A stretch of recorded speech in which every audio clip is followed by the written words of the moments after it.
ఇంకేమి డెవలప్ చేయడానికి లేదు. ఉన్న ఫండింగ్ అంతా కేంద్ర ప్రభుత్వం పెట్టే పథకాలు ఇట్లాంటిది. అక్కడ ప్రతి మహిళకి నెలకు 1000 రూపాయలు ఇచ్చేది ఈవిడ.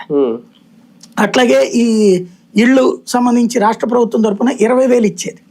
ఆ కేంద్ర ప్రభుత్వం 1,18,000, 1,20,000 అవన్నీ తీసేసి అవేమీ పెట్టకుండా నువ్వు నీకు కావాల్సిన చోట ఆక్రమించుకో, నువ్వు ఇల్లు కట్టుకో, 18,000, 25,000 అంటే ఒక పాక కట్టుకోవడం అనమాట.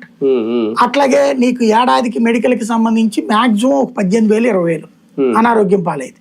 అది కూడా ఆ డబ్బుల కోసం లేదా ఆ రేషన్ కార్డు వాళ్ళకి ఇచ్చేటటువంటి ఏవైతే ఉన్నాయో ఆ పథకాల పని ఎవరు పెట్టారు? ఇదివరకు ఇక్కడ జన్మభూమి కమిటీలు పెట్టినట్టు వాళ్ళు పార్టీలో ఉన్న కార్యకర్త క్రియాశీలకం. కమ్యూనిస్టులు ఒకప్పుడు ఆ ఫార్ములా అమలు చేసి దెబ్బతిన్నారు. లోకల్ కార్యకర్తకు అప్పచెప్పేసారు, నీ ఏరియాలో ఒక 10,000 ఇళ్ళు నియ్యి, లేదా నీ ఏరియాలో ఒక 1000 ఇళ్ళు నియ్యి అంటే ఆ 1000 ఇళ్ళకి కావాల్సిన ప్రతి పథకం వీడు డిసైడ్ చేయాలంటే వీడి సర్టిఫికేట్ కాగితం ఇస్తేనే అక్కడ పని జరుగుతుంది. వీడు ఇక్కడ డబ్బులు దండం మిగించేశాడు. వీడికి ఎక్కడి నుంచి వస్తాయి డబ్బులు?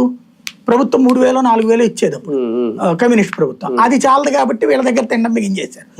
అది అరాచకమైంది. తర్వాత ఈవిడ వచ్చాక తృణమూలు వచ్చిన తర్వాత ఈ బయట ఈ లోకల్ వాళ్ళకి ఇచ్చే డబ్బుల దగ్గర లంచాలు తిన్నారు. బంగ్లాదేశ్ వాళ్ళ దగ్గర భారీగా డబ్బులు తీసుకుని మళ్ళీ ఆ పథకాలు ఇచ్చారు వాళ్ళకి, లోకల్ కింద కన్ఫర్మ్ చేయించి. ఇప్పుడు ఆ డబ్బులు ఇచ్చిన జనం తిరగబడుతున్నారు. డబ్బులు ఇచ్చాం, ఇల్లు ఇవ్వాల, అదే నెక్స్ట్ ఇస్తాం, తర్వాత చూసుకుందాం. ఇట్లట్లాగా ప్రతి ఒక్కరి నుంచి డబ్బులు వసూలు చేశారు. డబ్బులు వసూలు చేయని నాయకుడు లేడు.